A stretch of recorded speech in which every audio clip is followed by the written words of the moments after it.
Hi friends, welcome to BHK electrical concepts Telugu YouTube channel. So ఈ వీడియోలో మనం most important concept గురించి మనం డిస్కస్ చేయబోతున్నాం. సో ఆ కాన్సెప్ట్ ఏంటంటే మనకు థెవీనియన్స్ థీరం. ఓకే, సో ఈ థెవీనియన్స్ థీరం అనేది మనకు చాలా ఇంపార్టెంట్ టాపిక్ అనమాట. సో ఈ థెవీనియన్స్ థీరం అనేటటువంటి టాపిక్ అనేది basic electrical engineering subject and electrical circuit analysis అనేటటువంటి ఈ 2 సబ్జెక్ట్స్లో మనకి ఈ కాన్సెప్ట్ అనేది ఉండడం జరుగుతుంది. సో ఇప్పుడు ప్రతి ఒక్క బ్రాంచ్ వాళ్ళకి మనకి బేసిక్ ఎలక్ట్రికల్ ఇంజనీరింగ్ అనేది సో డెఫినెట్గా ఉంటుంది కాబట్టి సో ఇది బీడబ్ల్యూ సబ్జెక్ట్లో నేను కన్సిడర్ చేస్తూ ఎక్స్ప్లెయిన్ చేస్తున్నాను. ఓకే, సో మెయిన్ ఏంటంటే మనకు థెవీనియన్స్ థీరం అనేది so one of the most important topic అనమాట. సో ఎప్పుడైనా సరే ఒక నెట్వర్క్లో multiple voltage sources, multiple current sources and multiple resistances ఉన్నప్పుడు సో ఏదైనా ఒక పర్టికులర్ బ్రాంచ్లో కానీ లేదనంటే ఏదైనా ఒక రెసిస్టర్ ఎంత పవర్ డిసిపేట్ చేస్తుందని కానీ లేదనంటే ఏదైనా ఒక రెసిస్టర్ నుండి ఎంత కరెంట్ ఫ్లో అవుతుంది అన్న క్యాలిక్యులేషన్స్ అనాలిసిస్ మనం చేయాలనుకున్నప్పుడు సో ఈ థెవీనియన్స్ థీరం అనేది మనకు చాలా సో మంచి రోల్ ప్లే చేస్తుంది అనమాట. ఓకే, సో మెయిన్గా ఏంటంటే చాలా కాంప్లికేటెడ్గా ఉన్న నెట్వర్క్స్లో సొల్యూషన్ ఫైండ్ అవుట్ చేయడం కోసం సో మనకు థీరమ్స్ అనేది ఇంట్రడ్యూస్ అయ్యిందనమాట. సో ఈ థీరమ్స్లో మనకు థెవీనియన్స్ థీరం కూడా ఒకటి. ఓకే, సో మెయిన్గా ఫస్ట్ మనం డెఫినేషన్ ఏంటి, నెక్స్ట్ దాని యొక్క ఈక్వివాలెంట్ సర్క్యూట్ ఏంటి, థెవీనియన్స్ థీరం యొక్క ఈక్వివాలెంట్ సర్క్యూట్ అనేది ఏంటి అన్న చూసిన తర్వాత మనం ఒక ప్రాబ్లం తీసుకొని ఆ ప్రాబ్లంకి థెవీనియన్స్ థీరం అనేది ఎలా మనం అప్లై చేస్తాము అండ్ ప్రొసీజర్ ఏంటి అనేది మనం క్లియర్గా చూద్దాం. ఓకే, సో మెయిన్గా ఇక్కడ డెఫినేషన్ చూస్తే కనుక any 2 terminal linear network consisting of multiple voltage sources, multiple current sources and multiple resistances can be replaced by a 2 terminal equivalent circuit consisting of voltage source connected in series with resistance. Okay, so ఇది మనకు definition అనమాట. So మెయిన్గా ఈ definition యొక్క meaning ఏంటి అంటే ఏదైనా ఒక 2 టర్మినల్ లీనియర్ నెట్వర్క్లో multiple voltage sources, multiple current sources and multiple resistances కనుక ఉన్నప్పుడు సో అలాంటి 2 టర్మినల్ లీనియర్ నెట్వర్క్లో మనం రెస్పాన్స్ క్యాలిక్యులేట్ చేయాలి అని అనుకుంటే కనుక సో అక్కడ ఉన్నటువంటి 2 టర్మినల్ లీనియర్ నెట్వర్క్ని మనం ఒక 2 టర్మినల్ ఈక్వాలెంట్ సర్క్యూట్లోకి మనం రీప్లేస్ చేయాలి. సో ఈ 2 టర్మినల్ లీనియర్ నెట్వర్క్ని 2 టర్మినల్ ఈక్వాలెంట్ సర్క్యూట్లోకి మనం రీప్లేస్ చేయాలి అని అంటే మనం క్యాలిక్యులేట్ చేయాల్సినటువంటి ఒక 2 ఇంపార్టెంట్ పారామీటర్స్ ఏంటి అంటే క్వాంటిటీస్ అంటే వోల్టేజ్ ఒకటి, next so resistance. Okay, voltage and resistance అనేది మనం రెండు క్యాలిక్యులేట్ చేయాలి. ఓకే, సో ఇక్కడ వోల్టేజ్ సోర్స్ అంటే మనకు థెవీనియన్స్ వోల్టేజ్, ఇక్కడ రెసిస్టెన్స్ అంటే మనకు థెవీనియన్ రెసిస్టెన్స్. ఓకే, సో ఇది VTH అండ్ ఇది RTH. సో ఇక్కడ ఈ వోల్టేజ్ సోర్స్ అనేది ఈ రెసిస్టెన్స్కి సిరీస్లో కనెక్ట్ అయి ఉంటుంది అనమాట. సో అదే మనకి ఏంటి అంటే 2 terminal equivalent circuit consisting of voltage source connected in series with resistance అని మనం చెప్తున్నాం. ఓకే, సో మళ్ళీ ఒకసారి చూడండి, ఏదైనా ఒక 2 టర్మినల్ లీనియర్ నెట్వర్క్లో multiple voltage sources, multiple current sources, multiple resistances కనుక ఉంటే ఆ 2 టర్మినల్ లీనియర్ నెట్వర్క్ని 2 టర్మినల్ ఈక్వివాలెంట్ సర్క్యూట్లోకి మనం రీప్లేస్ చేయాలి.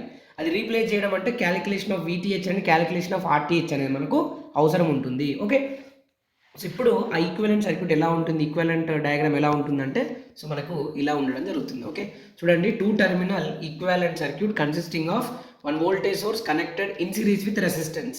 సో ఇక్కడ వోల్టేజ్ సోర్స్ అనేది ఏంటంటే థెవీనియన్స్ వోల్టేజ్, ఇక్కడ రెసిస్టెన్స్ ఏంటి అంటే థెవీనియన్ రెసిస్టెన్స్.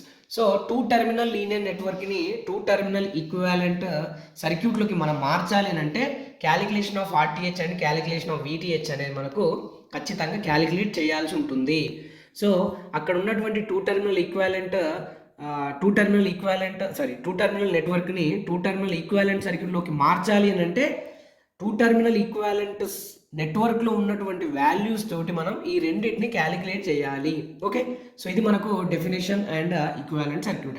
ఓకే, ఇప్పుడు మనం ఏం చేద్దామంటే ఒక ప్రాబ్లం తీసుకొని ఆ ప్రాబ్లంలో మనం ఈ థెవీనియన్స్ థీరంని మనం అప్లై చేస్తూ ఎలా మనం సొల్యూషన్ చేయాలి అన్నది మనం క్లియర్గా చూడబోతున్నాం. ఓకే, సో ఒక ప్రాబ్లం మనం తీసుకున్నాం. సో ఈ ప్రాబ్లం ఏంటంటే మనకు చూడండి, calculate the power dissipated by 50 ohm resistor in the following circuit by using Thevenin's theorem. Okay, so ఇక్కడ మన క్వశ్చన్ ఏంటి అని అంటే ఇచ్చినటువంటి సర్క్యూట్లో సో ఇక్కడ R3 = 50 ohms అనేటటువంటి ఈ రెసిస్టర్ అనేది ఎంత పవర్ని డిసిపేట్ చేస్తుంది అని మనం క్యాలిక్యులేట్ చేయాలి. సో ఈ క్యాలిక్యులేషన్ కోసం మనం ఏం యూజ్ చేస్తున్నామంటే థెవీనియన్స్ థీరంని యూజ్ చేస్తూ ఈ 50 ఓం రెసిస్టర్ అనేది ఎంత పవర్ని డిసిపేట్ చేస్తుంది అన్నది మనకు క్వశ్చన్. ఓకే, సో మళ్ళీ ఒకసారి క్వశ్చన్ చదవండి. Calculate the power dissipated by 50 ohm resistor in the following circuit by using Thevenin's theorem. Okay, ఇది మన question.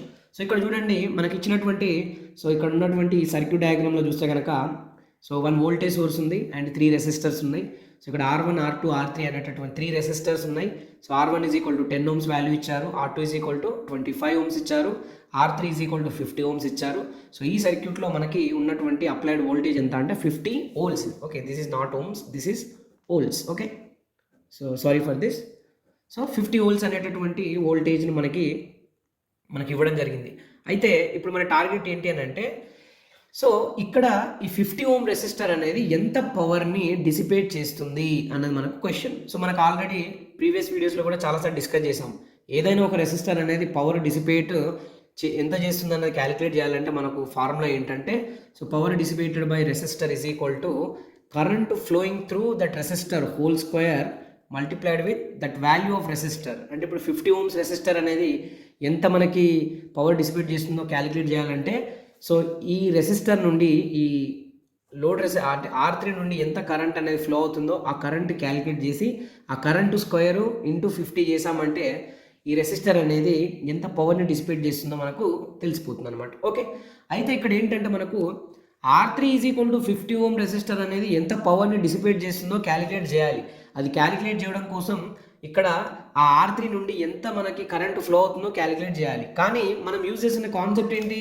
థెవీనియన్స్ theorem. Okay, so Thevenin's theorem apply చేస్తూ ఈ R3 is equal to 50 ohms నుండి flow అవుతున్న current calculate చేసి ఆ current calculate చేసిన తర్వాత కరెంట్ స్క్వేర్ ఇంటూ 50 చేస్తే అప్పుడు వాల్యూ మనకు పవర్ డిసిపేషన్ వస్తుంది. కానీ థెవీనియన్స్ థీరం అప్లై చేస్తూ క్యాలిక్యులేట్ చేయాలి కాబట్టి థెవీనియన్స్ థీరంకి ఒక ప్రొసీజర్ ఉంటుందన్నమాట. ఓకే, సో ఆ ప్రొసీజర్ ఏంటి అని అంటే, ఫస్ట్ స్టెప్ ఏంటంటే ఇచ్చినటువంటి సర్క్యూట్లో లోడ్ రెసిస్టర్ని ఐడెంటిఫై చేయాలి. ఓకే, లోడ్ రెసిస్టర్ని ఐడెంటిఫై చేయాలి. ఇక్కడ ఇచ్చినటువంటి సర్క్యూట్లో మనకి లోడ్ రెసిస్టర్ అంటే అర్థం ఏంటంటే, ఏ రెసిస్టర్ అయితే ఎంత పవర్ డిసిపేట్ చేస్తుందో అని క్యాలిక్యులేట్ చేయమని చెప్పారో ఆ పర్టికులర్ రెసిస్టరే మనకు లోడ్ రెసిస్టర్ అనమాట. అంటే ఇప్పుడు ఇచ్చినటువంటి సర్క్యూట్లో 50 ఓం రెసిస్టర్ ఎంత పవర్ని డిసిపేట్ చేస్తుంది అన్నది క్యాలిక్యులేట్ చేయమన్నారు కాబట్టి ఇప్పుడు R3 is equal to 50 ohms అనేది మనకు లోడ్ రెసిస్టర్ అనమాట. ఓకే, సో అందుకే ఇప్పుడు మనం స్టెప్ నెంబర్ 1 ఏంటంటే identify the load resistor and disconnect from the original circuit, then the remaining circuit will becomes 2 terminal linear network. Okay, so అందుకోసమనే so ఇప్పుడు R3 is equal to 50 ohms అనేది load resistor తెలిసింది కాబట్టి ఇప్పుడు మనం ఏం చేద్దామంటే స్టెప్ నెంబర్ 1 చూద్దాం. ఓకే, సో స్టెప్ నెంబర్ 1 ఏంటంటే identify the load resistor and disconnect from original circuit or network. So ఇప్పుడు చూడండి, ఈ ఒరిజినల్ సర్క్యూట్లో నుండి ఈ R3ని డిస్కనెక్ట్ చేస్తే మనకేమవుతుందంటే ఇచ్చినటువంటి నెట్వర్క్ అనేది 2 టర్మినల్ లీనియర్ నెట్వర్క్గా మనకి మారిపోతుంది. ఓకే, ఇప్పుడు చూడండి, ఇక్కడ ఉండాల్సిన R3 is equal to 50 ohms disconnect చేసినప్పుడు ఏమవుతుందంటే, సో రిమైనింగ్ సర్క్యూటే మనకి ఏంటంటే 2 terminal linear network. Okay, so ఎప్పుడైతే మనకు ఒరిజినల్ సర్క్యూట్ అనేది ఇలా 2 టర్మినల్ లీనియర్ నెట్వర్క్లోకి మనకు మారిపోతుందో అప్పుడే మనం ఈ థెవీనియన్స్ థీరంని మనం అప్లై చేయడానికి పాసిబిలిటీ ఉంటుందన్నమాట. ఓకే, సో స్టెప్ నెంబర్ 1 ఏంటి ఇప్పుడు అంటే identify the load resistor and disconnect from the original circuit or network, then the remaining circuit or network will becomes 2 terminal linear network. Okay, so ade manaku step number 2 chudandi, after disconnecting the load resistor then the original network will becomes a 2 terminal linear network. Okay, so ikkada manaku step number 1 lo load ni identify chesamu and disconnect చేసాం. అది disconnect చేసిన తర్వాత ఉన్నటువంటి ఆ నెట్వర్కే మనకు 2 terminal linear network అనమాట. కాబట్టి step number 2లో after disconnecting the load resistor then the original network will becomes a 2 terminal linear network. మనకు థెవీనియన్స్ థీరం అప్లై చేస్తూ సొల్యూషన్ ఫైండ్ అవుట్ చేయాలంటే మనకు ఇచ్చినటువంటి నెట్వర్క్ని ఇలా 2 టర్మినల్ లీనియర్ నెట్వర్క్లోకి మనం మార్చాలి. ఓకే, సో స్టెప్ నెంబర్ 2 కూడా మనకి కంప్లీట్ అయిపోయింది. ఓకే, ఇప్పుడు స్టెప్ నెంబర్ 3. స్టెప్ నెంబర్ 3 ఏంటంటే, స్టెప్ నెంబర్ 3 ఏంటి, మనం ఆల్రెడీ ముందుగా డిస్కస్ చేసుకున్నట్లు ఏంటి, ఇచ్చినటువంటి ఒరిజినల్ సర్క్యూట్ ఏదైతే ఉందో ఆ ఒరిజినల్ సర్క్యూట్లో లోడ్ రెసిస్టర్ని మనం ఐడెంటిఫై చేసాము, నెక్స్ట్ దాన్ని డిస్కనెక్ట్ చేసిన తర్వాత remaining network will act as a 2 terminal linear network. ఇప్పుడు మనం ఏం చేయాలి, as per the definition of Thevenin's theorem ఏంటా definition? Any two terminal linear network consisting of multiple voltage sources, multiple current sources and multiple resistances can be replaced by a two terminal equivalent circuit consisting of voltage source connected in series with resistance అని మనం define చేసాం. ఇప్పుడు మనం చేయాల్సినటువంటి పని ఏంటంటే, so as per the definition of Thevenin's theorem ఇక్కడ ఉన్నటువంటి ఈ టూ టర్మినల్ లీనియర్ నెట్వర్క్ని మనం టూ టర్మినల్ ఈక్వివాలెంట్ సర్క్యూట్లోకి మనం కన్వర్ట్ చేయాలి, లేదంటే రీప్లేస్ చేయాలి. మరి ఇక్కడ ఉన్నటువంటి ఈ టూ టర్మినల్ లీనియర్ నెట్వర్క్ని టూ టర్మినల్ ఈక్వివాలెంట్ సర్క్యూట్లోకి రీప్లేస్ చేయాలంటే మనం చేయాల్సినటువంటి పని ఏంటి అని అంటే, మనం క్యాలిక్యులేట్ చేయాల్సినటువంటి ఆర్టీహెచ్ అండ్ వీటీహెచ్ ఏవైతే ఉన్నాయో ఆ రెండు వాల్యూస్ని మనం క్యాలిక్యులేట్ చేయాలి. కానీ ఆర్టీహెచ్ వాల్యూని వీటీహెచ్ వాల్యూని మనం క్యాలిక్యులేట్ చేసేటప్పుడు మనం తీసుకోవాల్సినటువంటి ఒక మోస్ట్ ఇంపార్టెంట్ పాయింట్ ఏంటంటే, ఆర్టీహెచ్ అయినా సరే వీటీహెచ్ అయినా సరే మనం ఎప్పుడైనా సరే అక్రాస్ ఓపెన్ టర్మినల్స్ దగ్గరే క్యాలిక్యులేట్ చేయాలి, అక్రాస్ ఓపెన్ టర్మినల్స్ దగ్గరే క్యాలిక్యులేట్ చేయాలి అని చెప్తున్నాం. ఈ అక్రాస్ ఓపెన్ టర్మినల్స్ అనేది ఎందుకు క్యాలిక్యులేట్ చేస్తున్నాం అంటే, మనం ఎక్కడైతే లోడ్ రెసిస్టర్ని డిస్కనెక్ట్ చేసామో ఆ డిస్కనెక్ట్ చేసిన లోడ్ రెసిస్టర్ దగ్గర ఇలా టూ టర్మినల్స్ మనకి ఫామ్ అయిపోతుంటాయి. ఓకే, సో ఇలా టూ టర్మినల్ ఫామ్ అయినప్పుడు అక్రాస్ ఈ టూ టర్మినల్ దగ్గరే మనం ఆర్టీహెచ్ని అండ్ ఆల్సో వీటీహెచ్ని మనం క్యాలిక్యులేట్ చేయాలన్నమాట. ఓకే, సో అందుకోసమనే చూడండి, ఏ అండ్ బి అనేటటువంటి ఓపెన్ టర్మినల్స్ ఏవైతుందో అక్కడే మనం ఆర్టీహెచ్ క్యాలిక్యులేట్ చేస్తున్నాం. అయితే ఈ ఆర్టీహెచ్ మనం క్యాలిక్యులేట్ చేయాలంటే మనం ఇంకొక పాయింట్ డిస్కస్ చేయాలి. అదేంటంటే, ఆర్టీహెచ్ క్యాలిక్యులేట్ చేస్తున్నప్పుడు ఆ టూ టర్మినల్ నెట్వర్క్లో, టూ టర్మినల్ లీనియర్ నెట్వర్క్లో ఎన్ని వోల్టేజ్ సోర్సెస్ ఉంటే అన్ని వోల్టేజ్ సోర్సెస్ షార్ట్ సర్క్యూట్ అయిపోవాలి, ఎన్ని కరెంట్ సోర్సెస్ ఉంటే అన్ని కరెంట్ సోర్సెస్ మనకు ఓపెన్ సర్క్యూట్ అయిపోవాలి.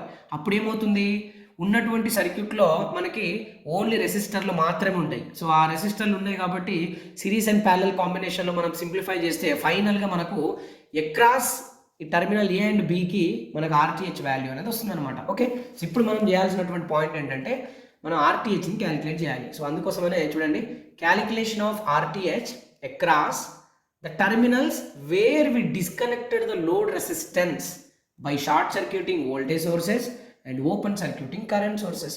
కాబట్టి చూడండి, సో ఇక్కడ ఇంతకుముందు మనకి ఏంటంటే వోల్టేజ్ సోర్స్ ఇక్కడ ఉంటుండే, బట్ మనం ఈ లెక్క ప్రకారం అక్రాస్ ఓపెన్ టర్మినల్ దగ్గర మనం ఆర్టీహెచ్ క్యాలిక్యులేట్ చేయాలంటే అన్ని వోల్టేజ్ సోర్సెస్ షార్ట్ సర్క్యూట్ అయిపోవాలి, అన్ని కరెంట్ సోర్సెస్ ఓపెన్ సర్క్యూట్ అయిపోవాలని చెప్పాము. ఇక్కడ వోల్టేజ్ సోర్స్ ఓన్లీ ఒకటే ఉంది కాబట్టి దాన్ని షార్ట్ సర్క్యూట్ చేసాం, కరెంట్ సోర్సెస్ మనకి ఏం లేవు కాబట్టి వదిలేసాం. ఓకే, ఒకవేళ కరెంట్ సోర్సెస్ ఉంటే ఆ కరెంట్ సోర్స్ అన్ని ఓపెన్ సర్క్యూట్ లాగా చేసేయాలి. ఓకే, సో ఇప్పుడు చూడండి, terminal A and terminal B అక్రాస్లో మనం ఆర్టీహెచ్ క్యాలిక్యులేట్ చేస్తున్నాం కాబట్టి ఈ నెట్వర్క్లో ఉన్నటువంటి ఈ వోల్టేజ్ సోర్స్ని షార్ట్ సర్క్యూట్ చేస్తాం. ఓకే, సో ఇక్కడ షార్ట్ సర్క్యూట్ అయింది కాబట్టి దాన్ని మళ్ళీ నేను రీడ్రా చేస్తున్నాను. ఎలా రీడ్రా చేస్తున్నాను చూడండి, ఇప్పుడు ఈ బ్రాంచ్లో రెసిస్టెన్స్ అనేది ఉంది అని అంటే ఈ రెసిస్టర్ అనేది ఎక్కడున్నా కూడా ఆ బ్రాంచ్లో ఉన్నట్టే.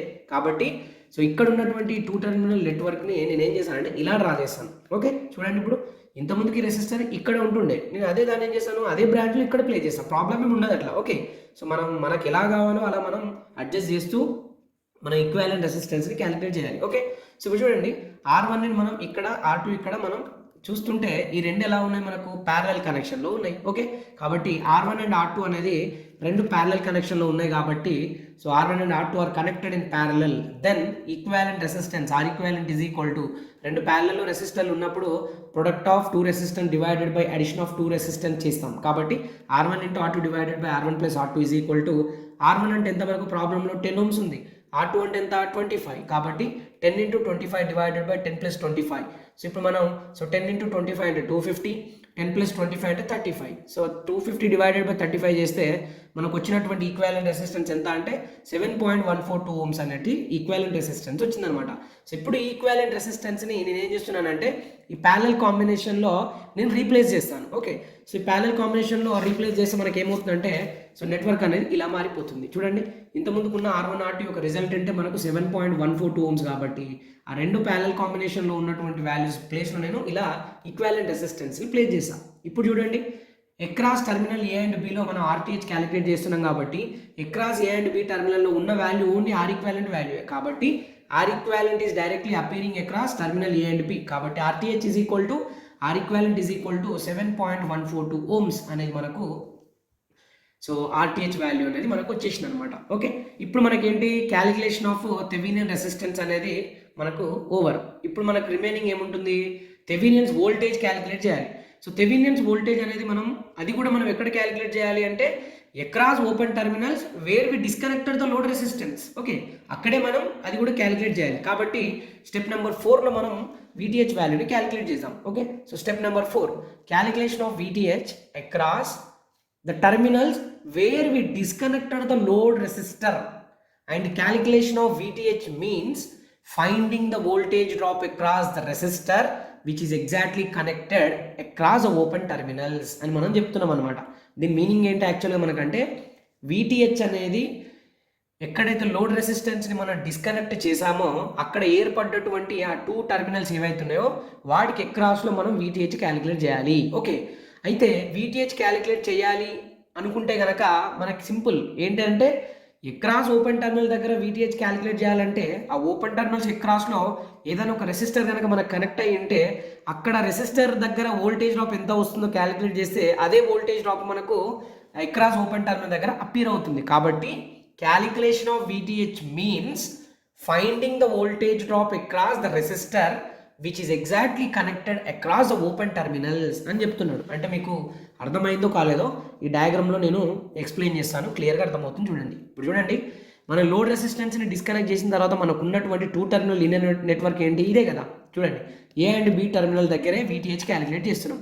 అయితే VTH క్యాలిక్యులేట్ చేయడం అంటే ఏంటంటే ఈ టర్మినల్ A అండ్ B దగ్గర A and B అక్రాస్లో VTH calculate చేయాలి అని అంటే మనం డైరెక్ట్గా R2 అనే రెసిస్టర్ అనేది ఎగ్జాక్ట్గా A అండ్ B టర్మినల్స్కి అక్రాస్లోనే కనెక్ట్ అయ్యింది. కాబట్టి VTH క్యాలిక్యులేషన్ చేయాలి అని అంటే మనం ఇక్కడ ఈ రెసిస్టర్ ఎగ్జాక్ట్గా టర్మినల్ A అండ్ Bకి అక్రాస్లో కనెక్ట్ అయినటువంటి రెసిస్టెన్స్ దగ్గర వోల్టేజ్ డ్రాప్ క్యాలిక్యులేట్ చేసినా కూడా VTH అవుతుంది అని దాని పాయింట్. ఓకే, అందుకోసమనే ఇక్కడ వోల్టేజ్ డ్రాప్ క్యాలిక్యులేట్ చేస్తే అదే వోల్టేజ్ డ్రాప్ అనేది మనకు అక్రాస్ A అండ్ B టర్మినల్స్కి అపీర్ అవుతుంది. కాబట్టి ఇప్పుడు VTH is equal to voltage drop across R2 అని కూడా మనం రాసుకోవచ్చు అనమాట. అందుకోసమనే మనం పైన మెన్షన్ చేసిన పాయింట్లో ఏముంది ఒకసారి చూడండి.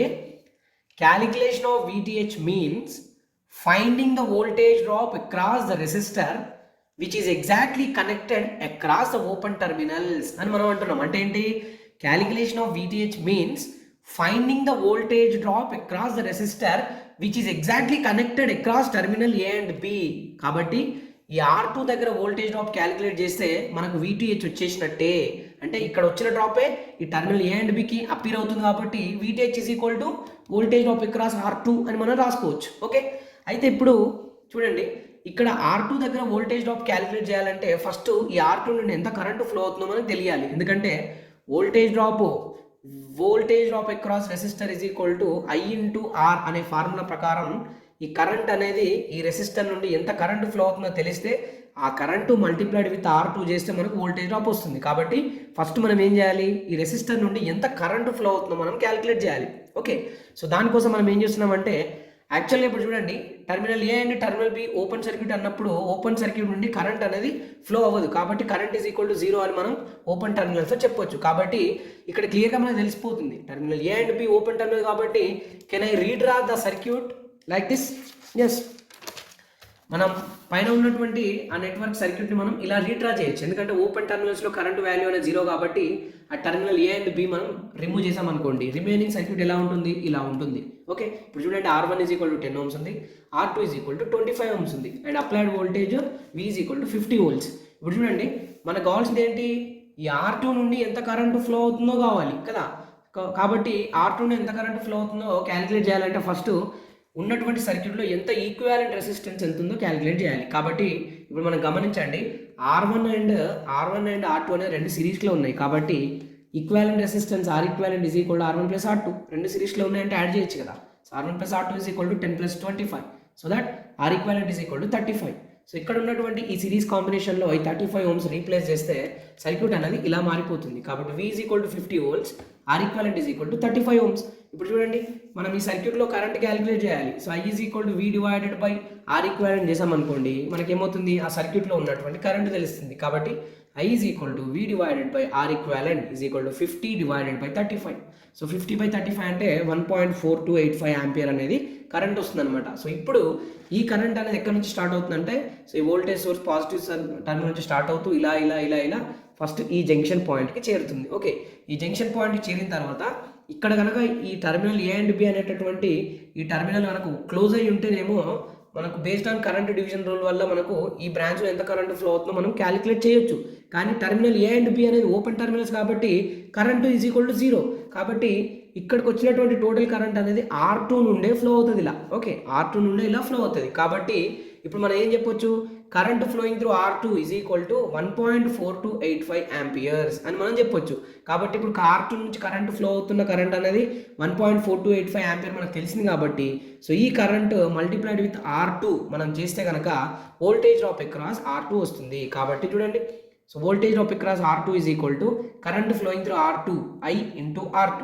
ఓకే, సో ఇప్పుడు I అంటే ఎంత 1.4285 ఇంటూ R2 అంటే ఎంత 25. సింప్లిఫై చేస్తే 35.7125 మనకి వోల్టేజ్ డ్రాప్ అక్రాస్ R2 వచ్చిందనమాట. ఓకే, సో ఇప్పుడు ఈ వోల్టేజ్ డ్రాప్ ఈ R2 దగ్గర వచ్చిందంటే అదే voltage drop across terminal AB and B దగ్గర అపియర్ అవుతుంది. కాబట్టి దాన్ని మనం VTH అని మనం అంటున్నాం. కాబట్టి సో నెక్స్ట్ స్టెప్లో చూడండి, సో నెక్స్ట్ స్టెప్లో ఎలా ఉంది చూడండి ఒకసారి. So current flowing through R2 తెలిసిపోయింది, వోల్టేజ్ డ్రాప్ అక్రాస్ R2 కూడా తెలిసిపోయింది. కాబట్టి ఇప్పుడు నేను ఇలా రాయొచ్చు కదా. So voltage drop across R2 చూడండి ఒకసారి. So voltage drop across R2 అనేది ఎంత ఇప్పుడు 35.7125 వోల్ట్స్. ఓకే, సో ఇప్పుడు వోల్టేజ్ డ్రాప్ అక్రాస్ రెసిస్టర్ 35.7125 కాబట్టి ఇదే వోల్టేజ్ డ్రాప్ అనేది అక్రాస్ టర్మినల్ ఏ అండ్ బికి అపీర్ అవుతుంది. కాబట్టి ఇక్కడ మనం VTH is equal to voltage drop across R2 is equal to 35.7125 volts అని మనం చెప్తున్నాం. కాబట్టి ఇప్పుడు సో VTH క్యాలిక్యులేషన్ కూడా మనకి అయిపోయింది. ఇప్పుడు VTH క్యాలిక్యులేషన్ అయిపోయింది, RTH క్యాలిక్యులేషన్ అయిపోయింది అంటే 2 టర్మినల్ లీనియర్ నెట్వర్క్ కాస్త 2 టర్మినల్ ఈక్వివాలెంట్ సర్క్యూట్లోకి మనం మారిపోయింది అని చెప్పొచ్చు. ఎలా చూడండి, సో ఈ థెవెనిన్స్ ఈక్వివాలెంట్ సర్క్యూట్ ఏంటి, మనకు 2 terminal equivalent circuit consisting of VTH and RTH అన్నాం. So RTH value already calculate చేసాం కాబట్టి 7.142 ఓమ్స్ అనేది RTH అవుతుంది. Next VTH is equal to 35.7125 కాబట్టి ఆ వాల్యూ కూడా మనం ఇక్కడ VTH సబ్స్టిట్యూట్ చేసేస్తున్నాం. చూడండి, ఇప్పుడు పైన ఉన్నటువంటి 2 టర్మినల్ లీనియర్ నెట్వర్క్ కాస్త 2 టర్మినల్ ఈక్వివాలెంట్ సర్క్యూట్లోకి మారిపోయింది. ఓకే, ఇప్పుడు మనం ఏం చేయాలని అంటే మన టార్గెట్ ఏంటి, యాక్చువల్గా 50 ఓం రెసిస్టర్ ఎంత పవర్ని డిసిపేట్ చేస్తుంది అన్నదే మన టార్గెట్. కాబట్టి ఇనీషియల్గా మనం ఏదైతే లోడ్ రెసిస్టర్ని ఐడెంటిఫై చేసి డిస్కనెక్ట్ చేసామో, సో ఇప్పుడు ఆ రెసిస్టర్ని ఏం చేయాలంటే ఈ equivalent circuit A and B terminal దగ్గర మనం మళ్ళీ కనెక్ట్ చేయాలి. ఓకే, సో అందుకోసమనే connect the load resistance across the open terminals of equivalent circuit which is disconnected initially in the original network. So అది మనం డిస్కనెక్ట్ చేసినటువంటి రెసిస్టర్ని కనెక్ట్ చేస్తే so ఫైనల్గా మనకు వచ్చేటటువంటి సర్క్యూట్ అనేది ఇలా ఉంటుంది. ఓకే, సో ఇప్పుడు VTH is equal to 35.7125 VTH అవుతుంది, RTH is equal to 7.142 ohms అనేది RTH అవుతుంది.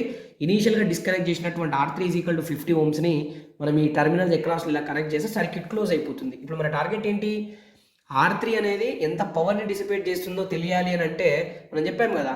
So power dissipated by any resistor is equal to current flowing through that resistor whole square into R చేస్తే మనకు power dissipation వస్తుంది. So ఇప్పుడు R3 is equal to 50 ohms అనేది మనం direct తెలుసు, కానీ దీని నుండి ఎంత కరెంట్ ఫ్లో అవుతుందో తెలియాలి. కాబట్టి ఇప్పుడు ఆ RTH అండ్ R3 రెండు సిరీస్లో ఉన్నాయి కాబట్టి సిరీస్లో కరెంట్ సేమే.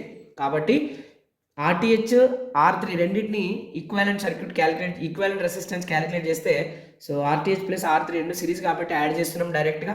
So 7.142 plus 50 is equal to 57.142 ohms అనేది మనకేంటి ఈ సర్క్యూట్లో ఉన్నటువంటి R equivalent. Okay, so R equivalent వచ్చేసింది కాబట్టి so VTH divided by R equivalent చేస్తే కరెంట్ వస్తుంది. ఆ కరెంటే మనకు సో ఇలా RTH నుండి ఫ్లో అవుతూ ఇలా R3 నుండి మనకు ఫ్లో అవుతుంది అనమాట. సో ఇప్పుడు కరెంట్ వాల్యూ కూడా మనకు తెలిసిపోతుంది. సో ఇప్పుడు చూడండి, ఇక్కడ ఇప్పుడు ఏమవుతుందంటే so I is equal to VTH divided by R equivalent. Okay, I is equal to VTH divided by R equivalent. So VTH divided by R equivalent ఏంటి, addition of RTH plus R3. కాబట్టి RTH plus R3 అనేది మనకు equivalent resistance. So ఇప్పుడు I is equal to VTH అంటే 35.7125 divided by RTH అంటే 7.142 Ohm's plus R3 అంటే 50 Ohm's. Simplify చేస్తే current 0.6249 amperes అనేది సో మన ప్రీవియస్గా ఉన్నటువంటి సర్క్యూట్లో మనకి ఫ్లో అవుతున్నటువంటి కరెంట్. సో అదే కరెంట్ మనకి ఏమవుతుందంటే సో ఇక్కడ స్టార్ట్ అయ్యి ఇలా RTH నుండి ఫ్లో అవుతూ ఇలా R3 నుండి ఫ్లో అవుతుంది. కాబట్టి current flowing through R3 is equal to 0.6249 amperes అనే కరెంట్ తెలిసిపోయింది. ఇప్పుడు కరెంట్ మనకు తెలిసిపోయింది కాబట్టి పవర్ డిసిపేటెడ్ బై R3 అంటే మనకి కేజ్ కదా. ఇప్పుడు చూడండి, power dissipated by R3 resistor is equal to so P(R3) is equal to current flowing through R3 whole square into R3. So current flowing through R3 ఎంత 0.6249 whole square into R3 ఎంత 50. Simplify చేస్తే so 19.525 watts అనేది మనకు power dissipated by R3. That is how much 50 Ohm's resistor అనేది ఎంత పవర్ని dissipate చేసింది మనకి ఇచ్చినటువంటి సర్క్యూట్లో బై సూపర్ పొజిషన్ థీరం అంటే సో ఇలా 19.525 వాట్స్ అనేది మనకు పవర్ డిసిపేట్ చేసింది అని మనం చెప్పొచ్చు అనమాట. సో ఇలా మనం ఏం చేయొచ్చు అంటే సూపర్ పొజిషన్ థెవెనియన్స్ థీరంని యూజ్ చేస్తూ మనం ఈజీగా ఇలా మనం ఏ ప్రాబ్లంలో అయినా సరే ఇదే ప్రొసీజర్ మనం అప్లై చేస్తూ సో ఈజీగా మనం సొల్యూషన్ని ఫైండ్ అవుట్ చేయొచ్చు అనమాట. Okay, so thank you so much for watching and please do subscribe my channel for more updates. Thank you.